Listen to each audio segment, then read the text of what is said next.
दोबारा दोबारा स्टार्ट करें डेयर के जूम सेशंस। काफी महीनों के बाद मेरी हेल्थ की वजह से थोड़ा हम रुक गए थे, लेकिन अब दोबारा स्टार्ट कर रहे हैं और स्टार्ट भी हम अपने सीनियर मेंटर डॉक्टर नीलम मैम के साथ ही कर रहे हैं। माइंड पर ही किस तरह से मैम केसेस को पिक करती हैं और माइंड के सिम्टम्स को किस तरह से वो लेती हैं, ये सीखना ज्यादा जरूरी होता है। बहुत कॉमन हो गया है आजकल के माइंड के सिम्टम्स को पकड़ना, लेकिन मैंने बहुत बार देखा है आप लोग एक सेंटेंस से सिम्टम बनाने की कोशिश करते हैं और मैम को आप कभी देखो वो एक सेंटेंस के साथ नहीं बनाती हैं, वो उस स्टेट की फीलिंग को पिक करती हैं।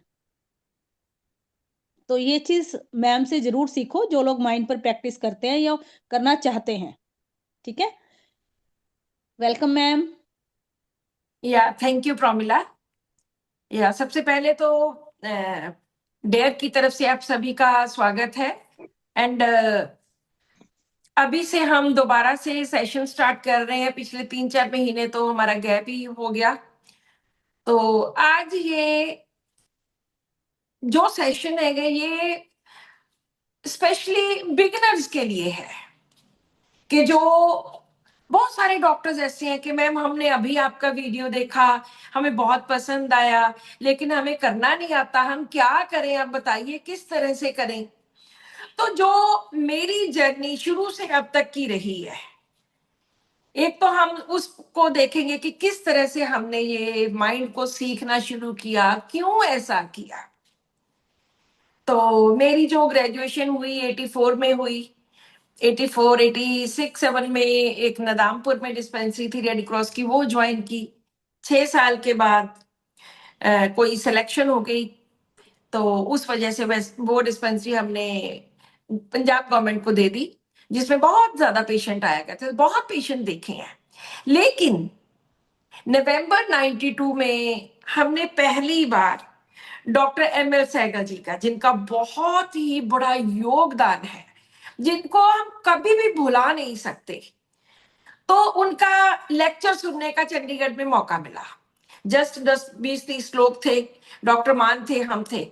और उन्होंने बोला कि होम्योपैथी में किसी भी केस को ठीक करने के लिए बस एक ही चीज की जरूरत है, दैट इज माइंड।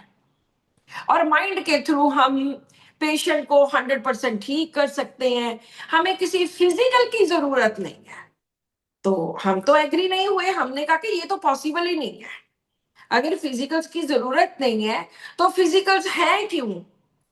हमने डॉक्टर मान ने एक स्लिप पे लिख के भेजा कि no this is not possible, कि अकेला माइंड लेना है, क्योंकि तब लोग माइंड को जानते नहीं थे एट दैट टाइम। तो उन्होंने बोला कि ठीक है, अगर आपको ऐसा लगता है तो हम सेमिनार देते हैं।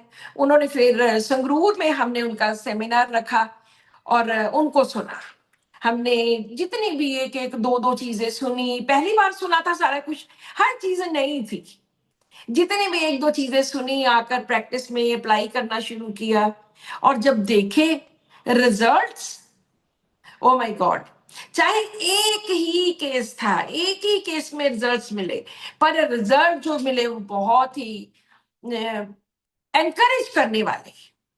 मेरा तो जिंदगी का जो सबसे इंपॉर्टेंट केस है, जो मेरा टर्निंग पॉइंट है, वो एक लड़की का है, लाइसिन वाला। मैं बहुत बार बता चुकी हूँ कि एक लड़की अपने हेयर प्लग करती थी, और उसको तब ये आदत पड़ी जब वो 15 साल पहले वो 5th क्लास में पढ़ती थी और उसके मदर को हार्ट अटैक हो गया था। एंड वो 3 सिस्टर्स में से सबसे बड़ी थी। उसने घर का काम भी करना, कॉन्वेंट स्कूल में पढ़ती थी इधर पटियाला में। तो उसने बोला कि मैं सारा घर का काम करती थी, फिर भी मेरे फादर हमेशा मुझे डांटते ही रहते थे। बस वो टाइम था जब मैंने ऐसे ऐसे ऐसे ऐसे प्लग करना शुरू कर दिया, और सारे उसने बिल्कुल टोटली बाल्ड कर रखा था और विग पहन के रखती थी। तो पहले तो उनको 4-5 दवाइयां दे दी, लेकिन जब उसने ये बात बताई कि मैं घर का सारा काम करती थी और मेरे पापा फिर भी मुझे डांटते रहते, हर वक्त बेइज्जती करते और थप्पड़ मार देना, तो मैंने उसको लिया डिलीजन टॉर्मेंटेड शी इज। और उसके साथ मैंने उनसे पूछा गुस्सा, कहते गुस्सा तो बेहद आता है, बहुत ज्यादा आता है। इन्हीं 2-3 रूब्रिक्स के बेसिस के ऊपर उनकी लाइसेंस दवाई निकली। मैंने डॉक्टर राजन शंकर को बहुत पढ़ा है, तो उन्होंने लिखा हुआ है कि delusion tormented by those upon whom she is dependent। अब ये बच्चा था, 10 इयर्स की थी, आज तो वो 25 साल की थी जब मेरे पास आई थी, 15 साल पुरानी प्रॉब्लम थी। तो मैंने, मेरे पास मेरे ये बॉक्स में एक छोटी सी कांच की बॉटल में लाइसिन 30 पड़ी थी, बड़ी ब्राउन सी, जैसे 10-15 साल पुरानी है। मैंने सोचा पता नहीं असर होगा कि नहीं होगा, चलो कोई बात नहीं, है ही वो, देनी है। वो ही 4-6 ब्राउन गोलियां उसको दी और बोला कि हफ्ते 15 दिन के बाद फिर से दिखाइएगा। वो तो नेक्स्ट डे ही आ गई, कहती कि डॉक्टर साहब मेरा हाथ ही नहीं यहां पर गया सिर में, पहले तो हर वक्त हाथ ऐसे ही ऐसे ऐसे ऐसे करता था, तो वो तो मेरा इधर गया ही नहीं। देन आई सेड कि कोई बात नहीं, आप देखो, एक हफ्ता वेट करो। हफ्ता बीत गया, वो जो सारे उसने बाल प्लग कर रखे थे, तो वो धीरे धीरे छोटे छोटे छोटे छोटे ग्रो करने शुरू हो गए। इस बीमारी को ट्राइकोटिलोमेनिया कहते हैं, mania to pull one's hair, कि अपने बाल नोचने।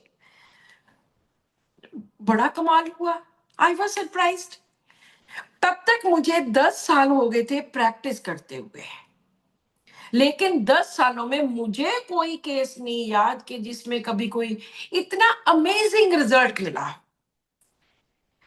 तब मुझे होम्योपैथी की वैल्यू समझ आई कि इसमें तो एक डोज से आप पता नहीं कितने साल की पुरानी बीमारियां ठीक कर सकते हो। एंड आज कितने साल हो गए इस बात को, ऑलमोस्ट 30 इयर्स हो गए, 96 की ये बात है। 30 साल में इतने केसेस सिंगल डोज से, और एक एक ही बार में ठीक हुए हैं कि अगर मैं सुबह बताने लगूं तो शाम हो जाए, इतने ज्यादा केसेस। हमारे टाइम पे जब हमने doctor M L Sehgal ji को सुना, तो उसके बाद doctor Sanjay Sehgal and doctor Yogesh Sehgal वो आया करते थे, हमें संगरूर में क्लास लगाते थे महीने में एक बार। तब कोई मैटर नहीं था, ऐसा कोई मटेरियल नहीं था कि जिससे हमें पता चले कि माइंड में क्या है, कोई ज्यादा सॉफ्टवेयर नहीं हुआ करते थे। लेकिन हम रेगुलर पढ़ते रहे 5-7 साल उनके साथ लगाए। उसके बाद जब प्रैक्टिस स्टार्ट की इस तरीके से, 5-7 साल तो ऐसे हो जाते कि समझ ही नहीं आता कि आपने फिजिकल पे प्रैक्टिस करनी है या माइंड पे करनी है। और जब ये सारी कंफ्यूजन दूर हुई, उसके बाद जो तराश के एक जो वो निकला ना, किस तरह की पर्सनैलिटी निकली, जिसमें हर केस हम माइंड पे देखने लग गए।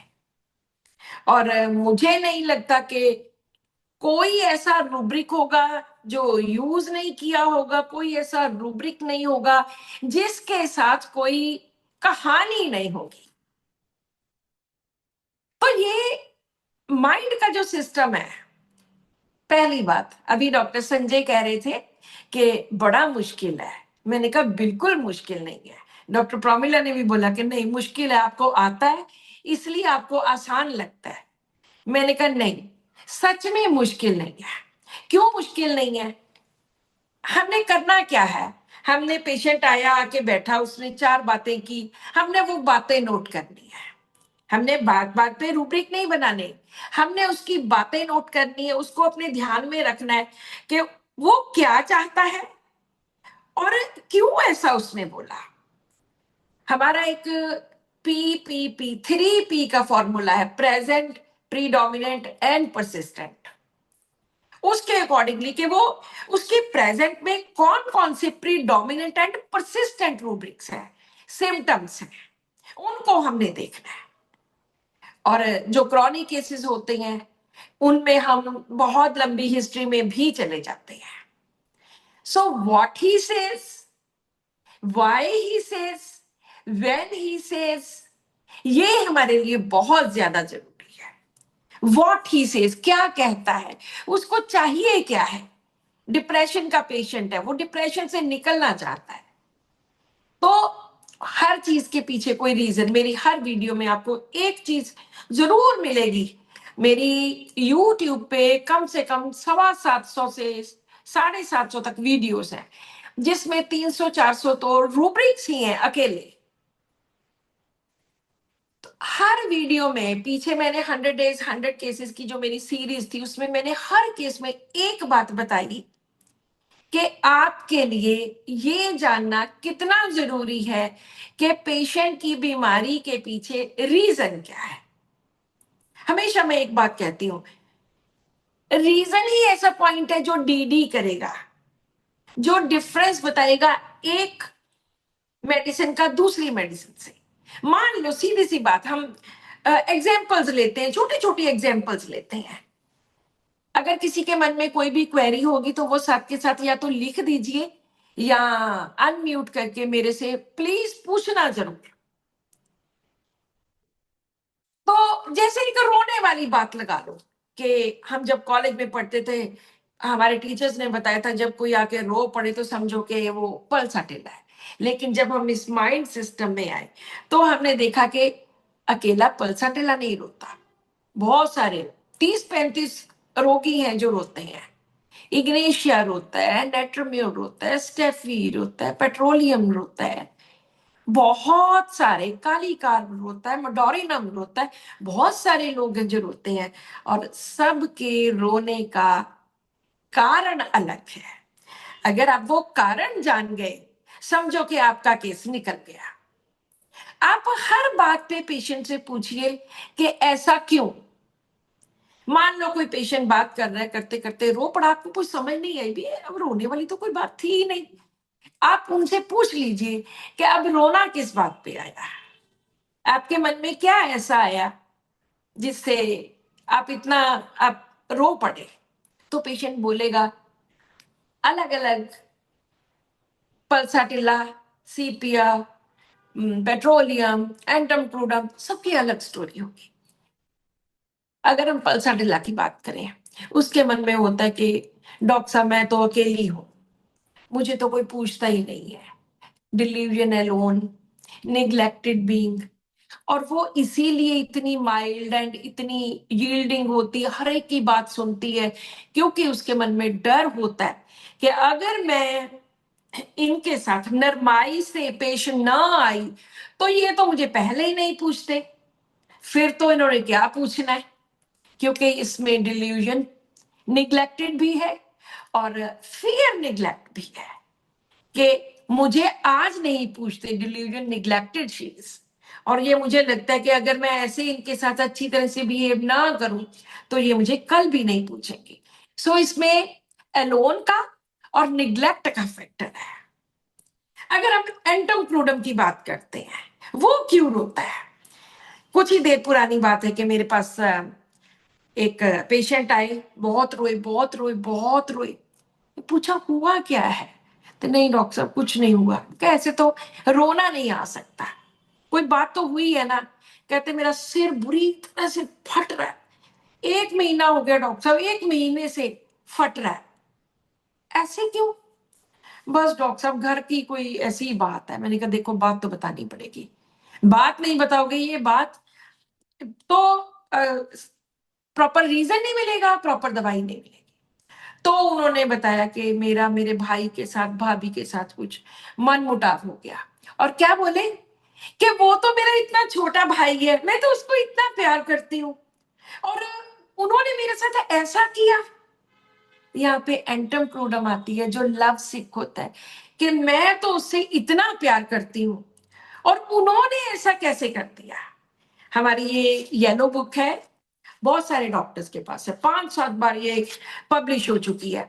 इसमें हमने ऐसे छोटे छोटे छोटे छोटे बहुत सारे केसेस डाले हुए हैं। एंटम क्रोडम में 3 केसेस ऐसे डले हैं जिनमें लव सिक होने के कारण पेशेंट आता है और रोता है।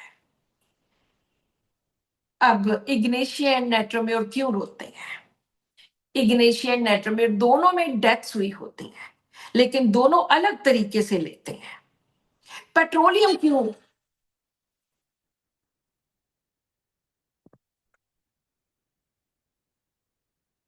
हेलो, एक सेकंड।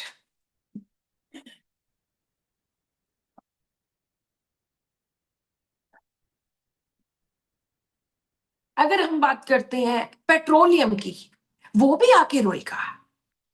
हर उसमें मैं कोई ना कोई केस बताने की कोशिश करूंगी कि क्यों रोता है। हमारे वहां पे दूसरे घर में मेरे पड़ोसी थे एक, तो उनको डिप्रेशन था, उनके हस्बैंड की डेथ हो गई थी, उनको थायराइड था, उनको फाइब्रॉइड था। और एक दिन रोते रोते रोते रोते मेरे पास आए कि देखो डॉक्टर साहब, कितनी मेरी फिंगर्स कितनी स्वोलन हो गई हैं, कितनी सूज गई हैं, बस अब तो मैं मरने वाली हूँ, अब नहीं मैं बचती, चार चार छह छह इतनी बड़ी बड़ी बीमारियां मुझे, मैं क्या करूं। रोए रोए रोए रोए। तो मैंने कहा ऐसे ऐसे क्यों कर रहे। कहते नहीं डॉक्टर साहब, मैंने नहीं अब बचना, अब तो मैं बस मैंने मर ही जाना है अब तो। मैंने तो कल अपने बेटे को सारा अपने अकाउंट्स का, अपने लोन्स का सब कुछ बता दिया कि ये चीजें हैं, ये सब कुछ पड़ा है और ये देने वाला है। तो ये कौन करता है? ये पेट्रोलियम करता है। Death presentiment of must hurry up to settle family affairs. उसको लगता है कि मेरी बीमारी इतनी बड़ी है, इतनी बड़ी बीमारी होगी कि बस अब तो मैं मरने वाला हूं, अब मैं बचूंगा नहीं। बहुत केसेस में जहां पे कैंसर होता है, तो पेशेंट को लगता है कि मुझे कैंसर हो गया है, अब मैं बचने वाला नहीं। तो वहां पर हम पेट्रोलियम देते हैं। पेट्रोलियम में ये बहुत ज्यादा इंपॉर्टेंट है कि वो फैमिली मैटर्स को सेटल करने के लिए वो जल्दी करेगा कि बस पता नहीं अब मैं 10 दिन जीऊंगा कि महीना जीऊंगा, फटाफट ये भी काम कर लूं, वो भी काम कर लूं। एक सेकंड,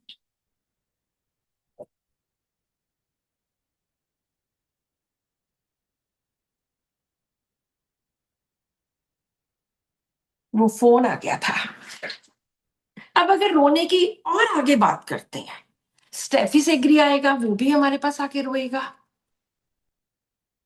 हर एक की अपनी स्टोरी है। स्टेफी सेग्री क्यों रोएगा?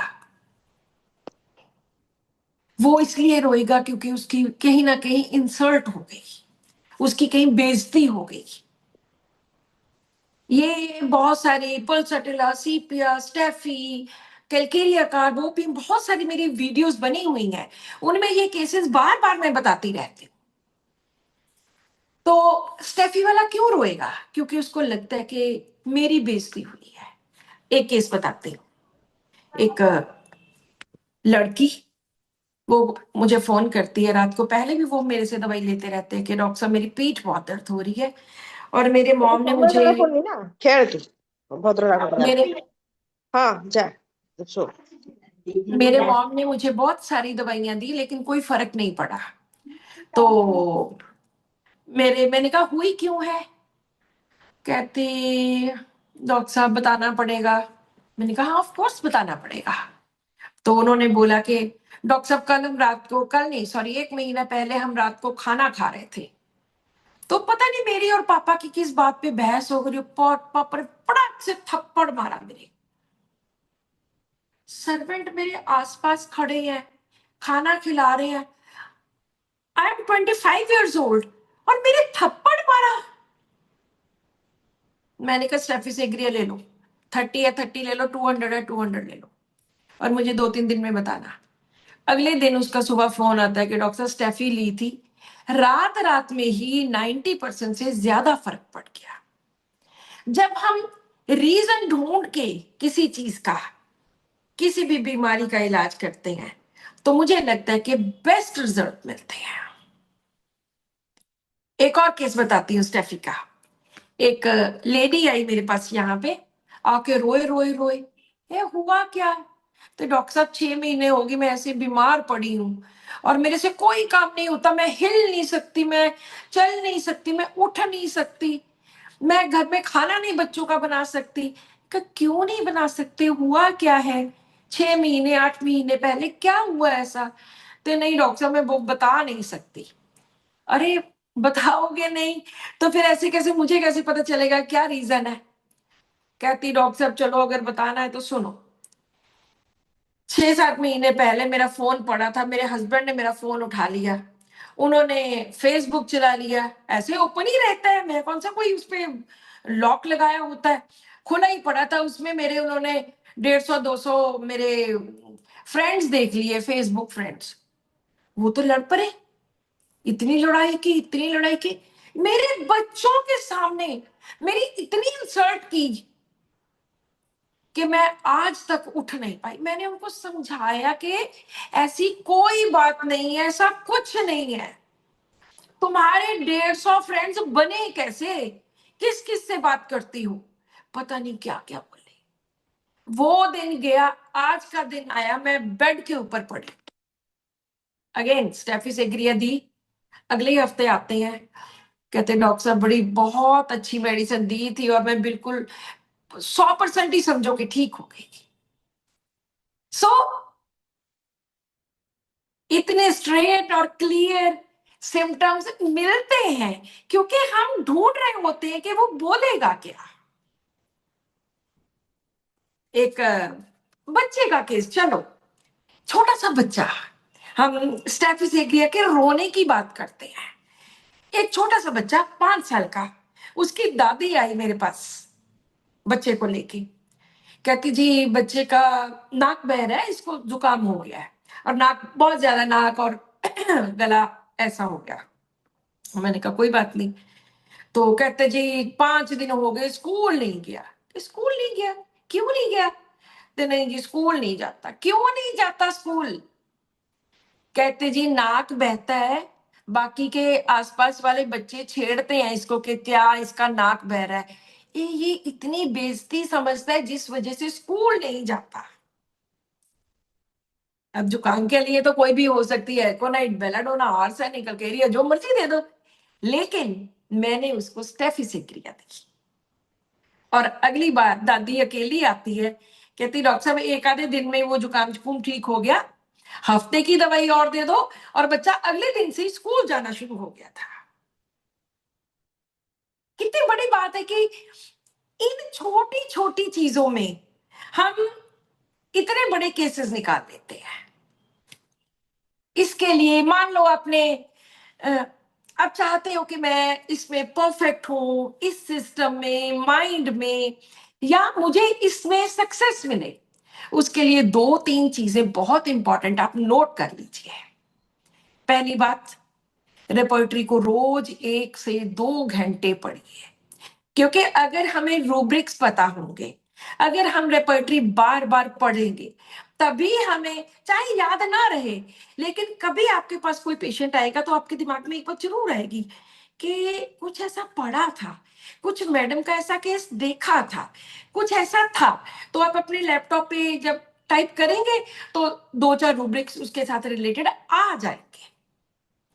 सो ये सबसे ज्यादा जरूरी है कि रोज रेपर्टरी को 1-1.5-2 घंटे दो।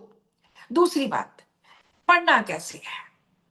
पढ़ने के लिए मैं तो एक तरीका, अब तो खैर बहुत ज्यादा वो है, मैं तो एक तरीका अपनाती थी, या तो मैं अल्फाबेट ले लेती थी कि आज मैंने एल अल्फाबेट पढ़ना है, आज मैंने एम अल्फाबेट पढ़ना है, तो वो सारा पढ़ लेना है, चाहे उसके मीनिंग समझ आए चाहे ना आए, लेकिन आपने वो पढ़ लेना है। अब तो आप लोग बहुत लकी हो कि बहुत सारा मैटर आपको मिल गया है।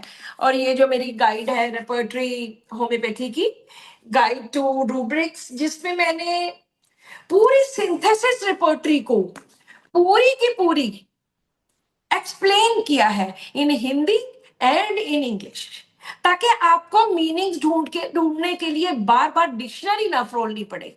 और साथ में इसमें कितनी जगह पे ज्यादा लंबा भी एक्सप्लेन किया है कि ये इसका मेटाफर लिया गया है, ये इस तरह से हम मेटाफर्स भी कुछ यूज करते हैं, वो इस केस में कर सकते हैं, ये सब कुछ इसमें लिखा है। और लोगों ने इस बुक को बहुत ज्यादा अप्रिशिएट किया है। अगर आपको किसी को बुक चाहिए होगी तो वो आप बाद में मुझे मैसेज डाल सकते हैं। उसके बाद तीसरी बात, जब हम मेडिसिन पढ़ते हैं तो हमेशा मेडिसिन को डीडी करने की कोशिश कीजिए।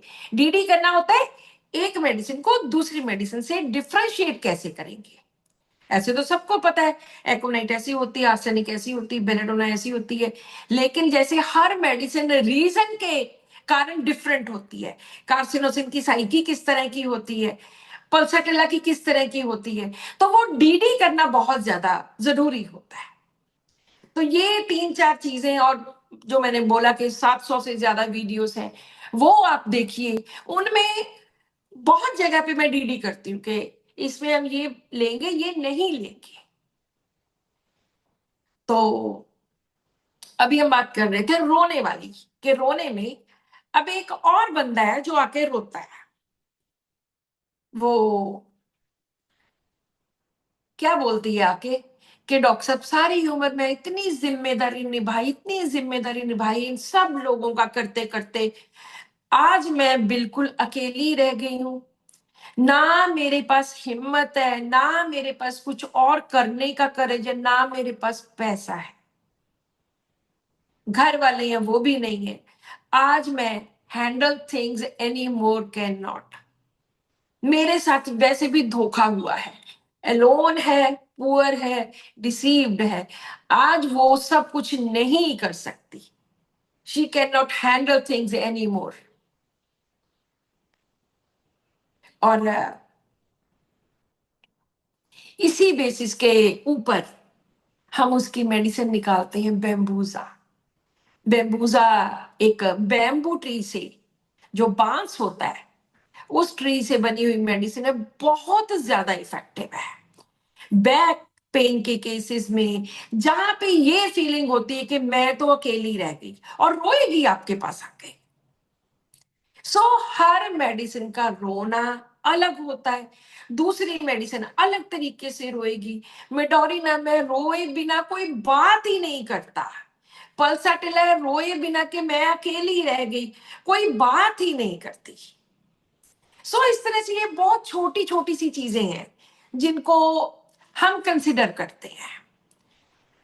एक और जो माइंड में सबसे ज्यादा इंपॉर्टेंट बात है कि जैसे हम पहले पढ़ते थे, ये 3 नंबर का है, ये 2 नंबर है, ये 1 नंबर है, वो हमने सब नंबर्स छोड़ दिए। अगर किसी मेडिसिन में कोई रूब्रिक है तो है। जैसे हम किंग पिन करते हैं, हायोसेमस का किंग पिन है फियर बिट्रेड ऑफ बीइंग, कि मेरे साथ धोखा हुआ है, फियर ऑफ बीइंग बिट्रेड, धोखा हो जाने का डर। लेकिन ये 3rd ग्रेड में ही पड़ा है, फिर भी ये 100% काम करता है। ओपीएम का किंग पिन है फियर एक्स्ट्रावेजेंस ऑफ, बढ़ जाने का डर, 3rd ग्रेड में पड़ा है, लेकिन 100% काम करता है। Cocculus, recognize reality and accept, कि रियलिटी को ये लोग मानते हैं, समझते हैं कि घर में ऐसा माहौल है, ऐसा ही रहेगा, सो लड़ाइयों की कोई जरूरत नहीं है, जैसा है वैसा ही मान लो, कॉम्प्रोमाइज कर लो। कॉकुलस का ये थीम है, वो भी 3rd ग्रेड में है। सो जरूरी नहीं होता कि अगर ए 1st ग्रेड में है, उसके 5 नंबर है, वो ज्यादा इंपॉर्टेंट है, नहीं। उस रूब्रिक में उस मेडिसिन का होना ही एक बहुत बड़ी बात है। बेलाडोना लेते हैं, कॉकुलस लेते हैं, हायोसेमस, सिट्रामोनियम, बच्चों में आर्सेनिक, बच्चों में जैसीमियम, किस किस तरह से कितने कितने केसेस ठीक होते हैं। अगर हम बच्चों की एक बहुत छोटी सी बात करते हैं, हम अक्सर बच्चों में पूछते हैं अंधेरे से कितना डरता है और इंजेक्शन से कितना डरता है। इसी में ही 5-7 दवाइयां, और मुझे लगता है कि 50% बच्चे इन्हीं चीजों में निकल जाते हैं। सो जो माइंड टेक्निक है वो बहुत इजी है, लेकिन मेहनत तो आपको करनी पड़ेगी। ये नहीं है कि बहुत मुश्किल है, बिल्कुल भी मुश्किल नहीं है। आपके सामने पेशेंट आया, हमने उससे जनरल बात करनी है। बहुत सारे लोग बोलते हैं कि डॉक्टर साहब उसने तो कोई मेंटल सिम्टम ही नहीं दिए। अरे ऐसे कैसे हो सकता है कि मेंटल सिम्टम नहीं दिए? उसने कोई ना कोई बात तो करी है ना, कुछ ना कुछ तो बोला ही है ना उसने।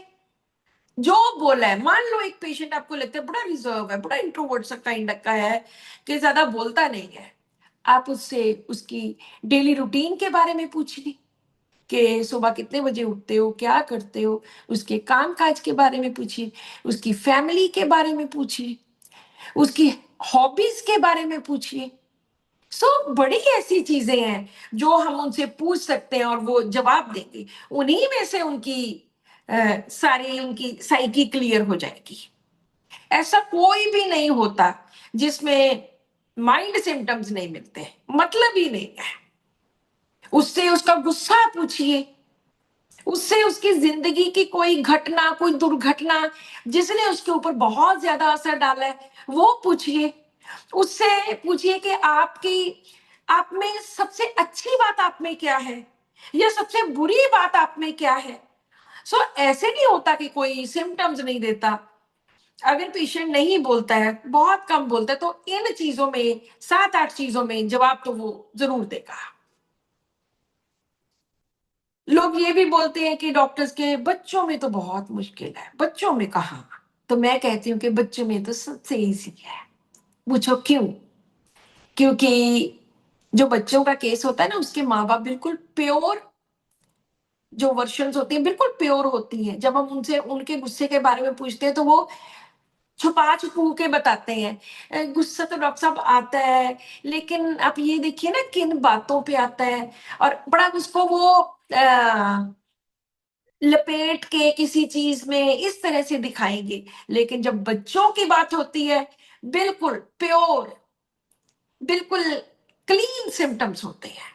कितने ऐसे बच्चे हैं जिनकी बच्चों में ज्यादातर चेस्ट प्रॉब्लम्स, पेट में दर्द, गले में, ये सब होता है।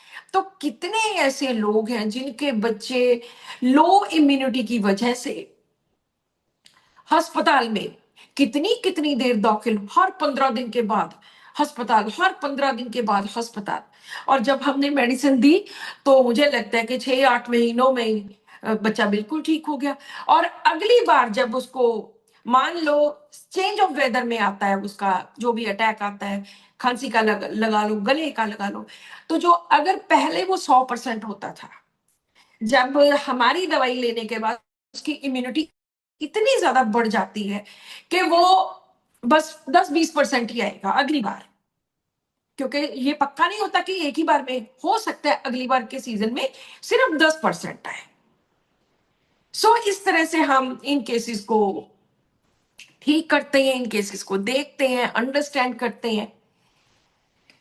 अगर आपके किसी के मन में कोई भी ऐसा क्वेश्चन है जिसका आप चाहते हो कि आप प्लीज अपना कैमरा ऑन कीजिए, अनम्यूट कीजिए और please ask any question.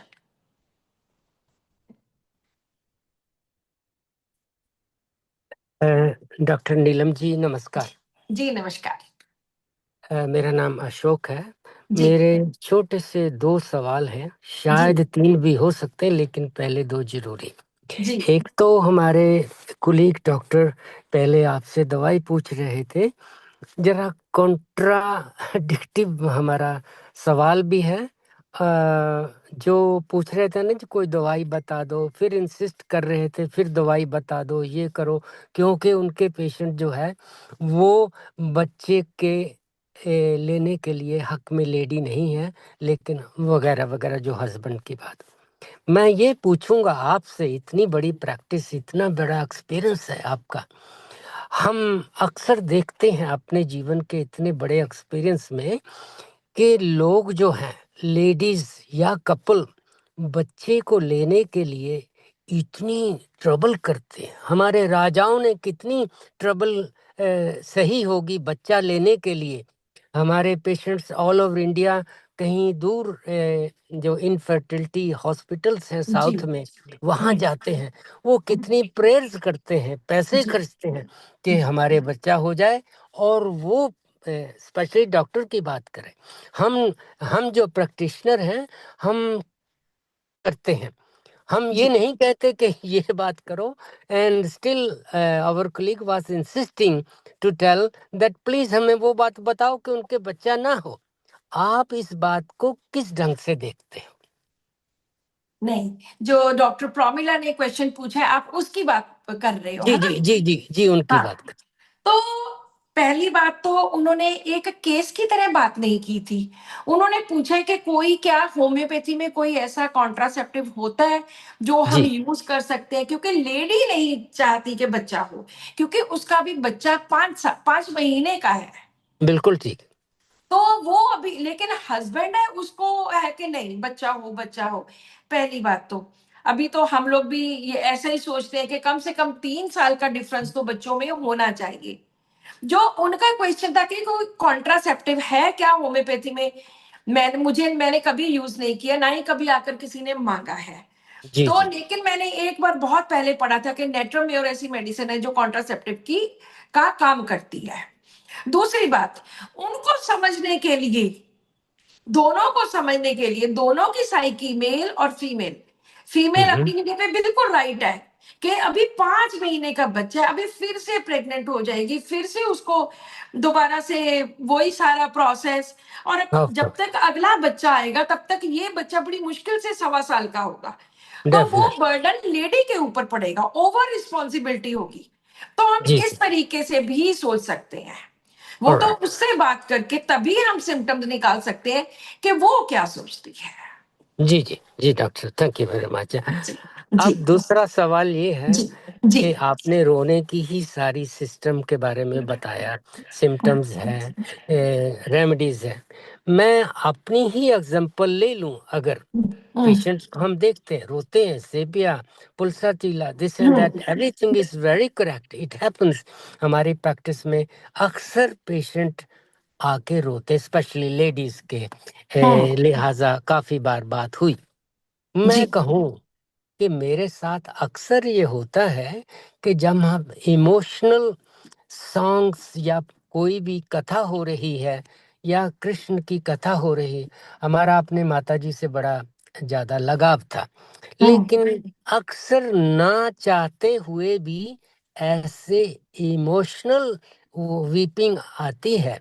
Emotional, I am not weeping to be हाँ जी हाँ टू जी बी हाँ जी not in front of others, it's not possible कि इतना, लेकिन अकेले में उस कथा को सुनना, उस इमोशनल, कितने वो कथावाचक जो हैं हमारे किस ढंग से प्रोड्यूस कर रहे हैं कि अपने आप रोना आता ही। ऐसा हुआ कि आज से कुछ महीने पहले रात का वक्त था, जब सारा काम खत्म हुआ तो कुछ ऐसा सुनने का मौका मिला, तो फॉर 1 आवर मेरी आंखें सूज गई। सुबह उठा तो मैंने देखा तो मेरी अपर आईलिड्स वो सूजी हुई है। तो मैंने कहा क्या बात हुई, ऐसा क्या था रातों रात में हुआ। फिर to dig out myself to understand that I was weeping for at least 1 hour very seriously. It's not a grief that I was having. It हाँ was a very emotional situation to say, listening the song of Krishna or part of Krishna, the story of Krishna, this and that.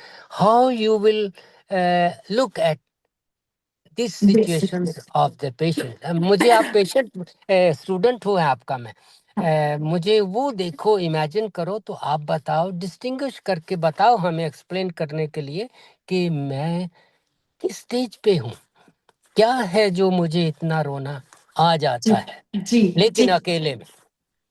अकेले में रोना, मैं अकेले में आता है। रोना में जो ओके पाठ सुनने का, भले ही हो सकता है दूसरों के सामने भी रोता हूँ, लेकिन ऐसा हाँ आसान नहीं होगा कि हम्म जी दूसरों के सामने इतना पाठ सुनकर मैं रोने लगूं। जानते हैं, ओके ओके प्लीज प्लीज। इसको अगर मैं होम्योपैथिकली एक्सप्लेन करूं, क्योंकि आप उसी सेटल। ढंग से पूछ रहे हैं कि होम्योपैथिकली इसको हम कैसे एग्जैक्टली लेंगे। इसमें दो एग्जैक्टली। दो चीजें हैं। पहली, स्पिरिचुअलिटी, या अगर हमारा रूब्रिक लेंगे religious affections, to occupied by religion, के रिलीजन की कोई बात सुनी, रोना आया, चाहे वो कृष्ण है, चाहे वो माता जी है, चाहे कोई भी है, जी दैट इज इमोशनली वल्नरेबल। ये कुछ लोग ऐसे, इसमें 25 मेडिसिन है, ये जी वो लोग होते हैं जो बहुत जल्दी इमोशनली इमोशंस में बह जाते हैं। जी जी जी। यहाँ पे रीजन बना रिलीजन, यहाँ पे स्पिरिचुअलिटी रीजन बना। तो Certainly. इमोशनली वल्नरेबल, जल्दी से उनकी भावनाएं, उनके इमोशंस, हाव भाव, जल्दी से वो उनको रोना आ जाता है। इमोशनली वल्नरेबल, ये एक रूब्रिक है हमारा जिसमें अच्छा। 25 मेडिसिन है। तो मैं उन लोगों में जहां पे वीपिंग में हर बार वीपिंग अलग चीज है, इमोशंस वाला रोना और चीज है। तो जरूरी नहीं है कि वो सारे रीजंस वीपिंग के अंडर है, नहीं है।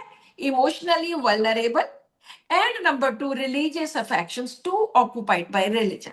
उस वजह से हुआ, उनकी स्टोरी सुनी, कृष्ण जी की सुनी या दूसरी कोई सुनी, उस वजह से हुआ। So I consider it in these two ways. हाँ, ओके ओके ओके। एक्चुअली ऐसी सिचुएशंस में अपने आप को एक पेशेंट कंसिडर करते हुए बोलूं कि मुझे डॉक्टर नीलम जी से वीडियो कॉल करके एक सर्टनली कंसल्टेशन करनी है। I must be treated in such senses to understand to be a patient. मुझे अपनी जो भी छोटी सी तुच्छ नॉलेज होगी बीइंग ए स्टूडेंट, तो उसको हम अलग कोई करके कोई बात नहीं, कोई बात नहीं, ना। कोई बात नहीं, यू आर वेलकम जी। ऑलराइट। अगला जी सवाल ये है कि सहगल का ये सारा प्रोग्राम मैंने सुना है, लेकिन सर्टनली बीइंग ए क्लासिकल, तो उसमें माइंड भी हम लेके आते हैं। हाँ सर्टनली हाँ पैथोलॉजिकल केसेस भी हैं, लोकल केसेस सिम्टम्स भी हैं वगैरह, पर्टिकुलर कॉमन सिम्टम्स भी होंगे। उनको देखते उसमें माइंड तो सर्टनली है। क्या टोटल सहगल साहब की, इतनी बार मैंने सुना है, उनकी किताबें भी खरीदी है। अभी हमारे संगरूर के कोई डॉक्टर होंगे, वो डॉक्टर सिंह हैं कोई, जो वो भी माइंड पे काम करते हैं, है ना? डॉक्टर एएस मान तो नहीं संगरूर के? डॉक्टर एएस मान, मुझे कर चलो या कोई एनीवे, बात नहीं, हाँ कोई जी। बात नहीं। वो उन्होंने भी सहगल साहब की बात की। आप भी अक्सर सहगल साहब, मैं आपको सुनता हूँ हमेशा ही। जी जी आपका जो 100 प्रोग्राम था ना, 100 जी, रूब्रिक्स 100 वाला इज वगैरह, 100 वो भी केसेस majority केसेस में मैंने फॉलो किया। जी। Still that how much we have to be sure, यानी कितनी सर्टेनिटी होगी। मुझे पहले जो मैं एक पेशेंट को स्टफी सागरिया दूंगा, जैसे आपने एग्जांपल्स बताई, जैसे आपने लिसन की बात की वगैरह वगैरह, इतने छोटे समय में मैं अपने आप को इतना सर्टन करना चाहूँगा, being a curing person, being a practitioner, के जो दवाई है सर्टनली वो पेशेंट को क्योर करे, क्योंकि एम तो सर्टनली यही है ना हमारा, जी कि हम जी पेशेंट को बिल्कुल, ठीक करें। जी बिल्कुल। आपकी कुछ बातों की सिक्योरिटी और चाहिए मुझे पर्सनली बीइंग ए स्टूडेंट, कि हम माइंड सिम्टम्स को एवेलुएट कर सकें। ओके, किस तरह के केसेस चाहिए? कैंसर, पर्टिकुलरली देखो थायराइड? नहीं नहीं, नो, मुझे लेट मी एक्सप्लेन। हाँ जी हाँ जी हाँ जी। थायराइड, फाइब्रॉइड्स, पॉलीसिस्टिक ओवरीज, ये ट्यूमर्स और माइग्रेन्स, पैथोलॉजिकल अदर केसेस, बहुत ये सारे। हर केस में माइंड के ऊपर होम्योपैथी अगर सेलेक्ट की है, काम करती है सभी तरह के केसेस के ऊपर। मैं ये नहीं कभी कहती कि मैं क्लासिकल नहीं करती या वो नहीं करती है, ये नहीं। Everything is homeopathy. अगर ये मुझे कोई बहुत ज्यादा इम्पोर्टेंट कोई भी मान लो थर्मल मिलता है, एक पेशेंट बहुत ही चिल्ली है, बहुत ही ज्यादा चिल्ली है, मैं डेफिनेटली वो भी लूंगी। अगर कोई पेशेंट की थर्स्ट बहुत ज्यादा मार्क्ड है, क्योंकि मैंने अपनी बुक में जो केसेस लिखे उनमें मैंने ऐड की हैं ये चीजें, कि जरूरी नहीं होता कि आप अकेला माइंड लेते हो, बाय चांस कोई फिजिकल सिम्टम बहुत इंपॉर्टेंट है, तो I will definitely take that. है तो सर्टेन, होम्योपैथी ना वो। जी जी जी जी जी। तो इस तरह से ये नहीं है कि हमने कैंसर के केसेस भी क्योर किए, थायराइड के जो 125 mcg तक ले रहे थे वो भी ठीक किए हैं, इनफर्टिलिटी के केसेस ठीक किए हैं, ओनली विद दिस सिस्टम। मुझे 85 से लेके 93 तक कोई केस याद नहीं है कि जो मैं हम जनरल प्रैक्टिस करते थे होम्योपैथी में सारा ये क्लासिकल एंड एवरीथिंग कुछ नहीं याद। लेकिन जब से हमने सैगल्स का ये तरीका अपना के हमने जब से ये पढ़ के केसेस ठीक करने शुरू किए, जी मुझे लगता है कि रिपर्टरी में कोई ऐसा रूब्रिक नहीं है कि जिसके ऊपर मेरे पास केस नहीं होगा। जब भी फंटास्टिक मैं बात करती हूँ मेरे मुंह से केस निकलते ही रहते हैं। अगर मैं सुबह लेक्चर देना शुरू करूँ ना, शाम तक पता नहीं कितने केसेस ने, और मुंह जवानी याद है कि उस वेरी गुड केस में वो रूब्रिक लिया था, ऐसे हुआ था। वेरी गुड उस केस में वो रूब्रिक लिया था, ऐसे हुआ था, इस तरह से। सो ये माइंड का सिस्टम अपने ऊपर एक कंप्लीट सिस्टम है। अगर कहीं केस ठीक नहीं होते, वहां लैकिंग हमारी रहती है या पेशेंट की रहती है कि वो भी ऑफ सीरियस कोर्स नहीं होते। तो ऑफ कोर्स मुझे लगता है कि ऐसी कोई बात नहीं है कि इसमें कोई लैगिंग रहती है या कुछ भी कोई आपको लगता है, ऐसा कुछ नहीं है। हर तरह के केसेस ठीक होते हैं, हर तरह के, every type of. Thank you very much for today. अगली बार हमें कुछ ऐसे केसेस हुए जो मैं जी सर्टनली पॉइंट आउट करना चाहूंगा, जो जी आपकी बिल्कुल, जी बिल्कुल, मदद मिलेगी जी definitely. There are definitely really definitely, serious cases. Thank you, जी बहुत जी बहुत थैंक यू, नमस्कार। जी थैंक जी you thank you doctor thank Neelam. You जी। किसी और के मन में कोई डाउट, कोई क्वेरी? मैम चैट में एक क्वेश्चन आया हुआ है। अच्छा, क्या है? नहीं, ये तो इतना स्ट्रेट क्लियर केसेस कैसे मिलते हैं? हाँ, तो वो मैंने उसका आंसर दे दिया था साथ के साथ ही कि ऐसे ही आते हैं, ऐसे ही, क्योंकि हम अंडरस्टैंड कर जाते हैं उनको, इसलिए लगता है कि ये तो बिल्कुल ही सिंपल था। अभी मैम मेरे पास एक, हेलो जी जी जी, मैम मुझे थोड़ा सा अपना एक केस आपसे डिस्कस करना था, कर सकती नहीं हूँ क्या? केस नहीं, no no no no no no, case नहीं ऐसे डिस्कस कर सकते। आपको कोई क्वेरी आपके मन में रिगार्डिंग दिस, जो भी आज का लेक्चर है, इसके बारे में पूछ सकते हैं। मैडम इसी से रिलेटेड है थोड़ा सा। मैं मतलब डीडी कैसे करते हैं, मैं ये चीज नहीं समझ पाती हूँ। मैं करती तो हूँ, वो डीडी बहुत सारे होता केस है, ठीक हो जाते हैं। हाँ, डीडी क्या होता है? डीडी होता है, जैसे आज मैंने ये एक केस लिया था, रात को मैंने उसको केस को स्टडी किया। उसमें पहली मेडिसिन आ गई कॉस्टिकम, दूसरी आई सल्फर, तीसरी आई calcarea, nuts and all that. ठीक है, जी तो जी मेरे पास कॉस्टिकम ने भी 8 रूब्रिक कवर किए, सल्फर ने भी 8 रूब्रिक कवर किए, लेकिन जी जो मेरे लिए बहुत ज्यादा इंपॉर्टेंट रूब्रिक था, दैट वाज कंटेंट, वो हम्म अकेला कॉस्टिकम में आया, उसमें नहीं आया। लेकिन हम्म उसके आगे अगर देखें कैलकेरिया का, वो तो कंटेंट है ही नहीं है। उसके आगे अगर देखें तो बहुत दूर तक जाके नेट्रम कार्प है। तो इस तरह से हम ये देखते हैं कि ज्यादा इंपॉर्टेंट क्या है, उसको, उसका रीजन, रीजन तो कभी नहीं छोड़ना, कभी भी नहीं छोड़ना। चाहे वो, मैंने कितनी बार बोला, चाहे वो 10वें नंबर पे आ जाए, आपने उस दवाई की प्रेफरेंस देनी है जिसमें उस पेशेंट का रीजन कवर हुआ हो। अगर एंटम फ्लूडम की मैंने बात की थी कि वो रोया रोया रोया, लव सिक है, अब लव सिक चाहे 10वें नंबर पे आए, 15वें नंबर पे आए, तो लव सिक वाली मेडिसिन ही उस पे एक्ट करेगी। फ्रंट वाली चाहे जितनी मर्जी मेडिसिन आती जाए, वो एक्ट नहीं करेगी।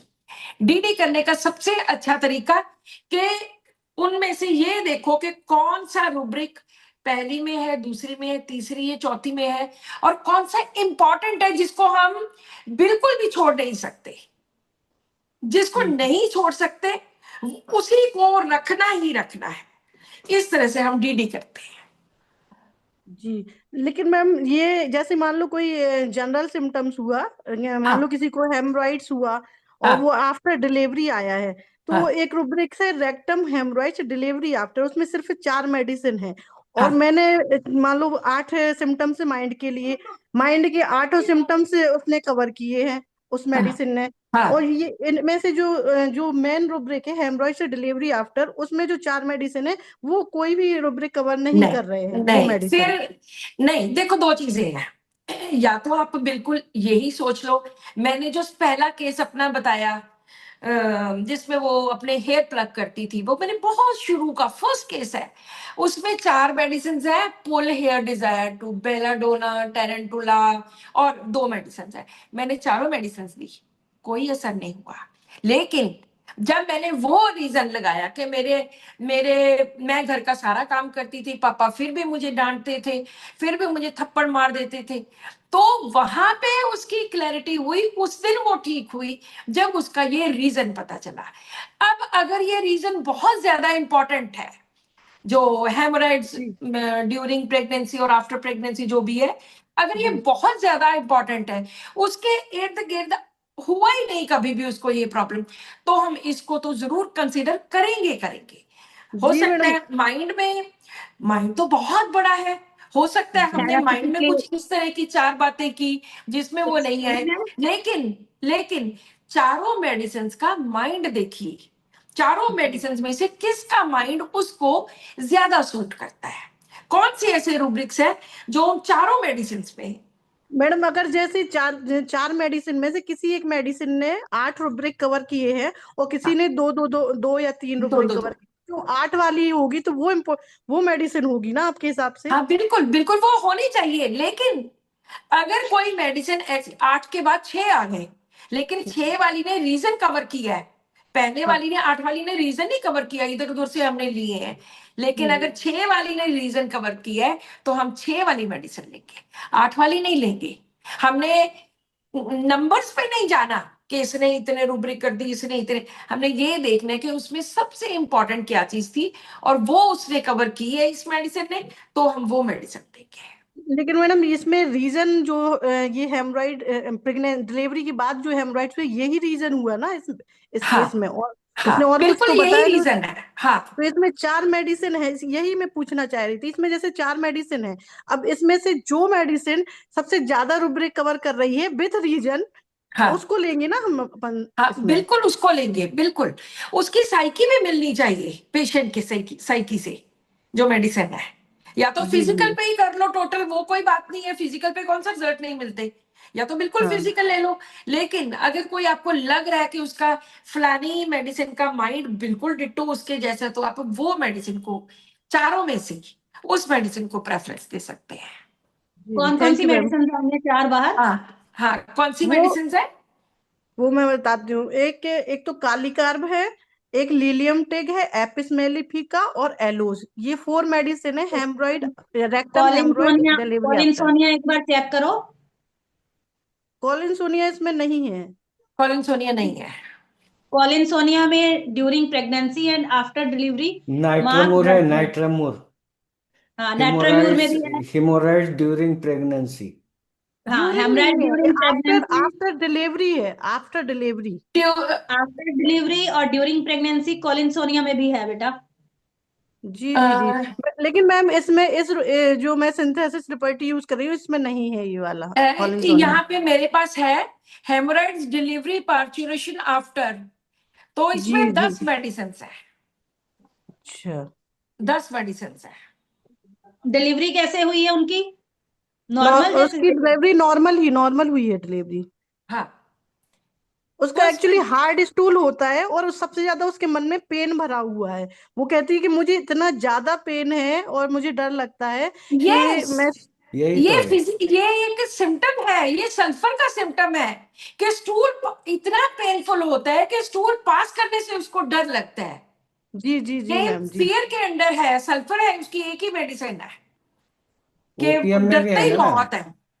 सल्फर और को वो आप ब्रायनिया के साथ वो कर सकते हो, उसके बाद सल्फर के बाद ब्रायनिया यूज कर सकते हो। ओके ब्रायनिया में अगर देखोगे हार्ड स्टूल है, पेनफुल है, और वो सल्फर के बाद बहुत अच्छा वर्क करती है।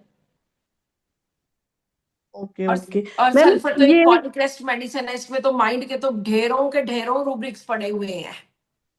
या बेटा अगर फिजिकली आप देखते हो ना, देखो हेमराइड्स कैसे होता है कॉन्स्टिपेशन के बाद, अगर उसको कॉन्स्टिपेटेड स्टूल है, जी कॉन्स्टिपेशन जो है उसके 2 ही तरीके हैं, या तो उसका जो इंटेस्टाइन है वो पेराइज हो गया है, दूसरा ये है कि उसका जीआईटी जो है वो प्रॉपर वर्क नहीं कर रहा है।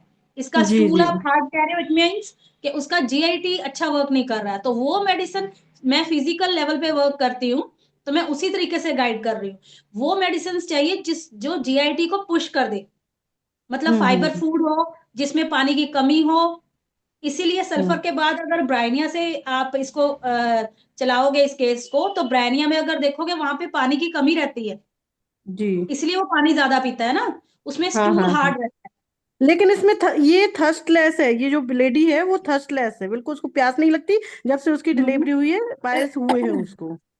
तो मैंने ये देखिए, सारे सिम्टम्स। मैंने फिजिकली समझाया है आपको कि आप जी ये जी चीजें पिक कर सकते हो उसमें। आप जीआईटी के सिम्टम्स उठाएं सारे। देखो, मैं होती तो मैं ये करती। अब माइंड का मुझे नहीं पता, वो मैम जो है वो बहुत उसमें अच्छे हैं, है ना, वो गाइड कर सकते हैं जिस तरह से गाइड करा उन्होंने सल्फर। तो मेरे भी जी दिमाग में जी सल्फर आया था, लेकिन मैं सल्फर के बाद ब्रायनिया जरूर दूंगी। जी जी जी। और मैं ट्राई करूंगी आप। हेमरेज डिलीवरी पार्चुरेशन आफ्टर, उसमें सल्फर भी पड़ी है, 10 मेडिसिन में हाँ सल्फर भी है। ओके। हाँ। जी एनी जी, other thank you ma'am. Questions? चलो, मुझे प्रॉमिला लगता है कि अभी टाइम भी 5 बज गए हैं। हाँ एंड जी, हाँ जी। जी जी जी। थैंक यू तो मैम। नेक्स्ट वीक हम थैंक यू मैम। फिर वेडनेसडे या थर्सडे को किसी और डॉक्टर के साथ मिलते हैं। या कोई भी अगर जूम ऑपरेट करवाना चाहता है तो कांटेक्ट करेगा मेरे से। Thank you ma'am. Thank you hello. Everyone, thank you, bye hello bye, ma'am. Take care, bye या bye, bye thank you bye, ma'am. या बाय।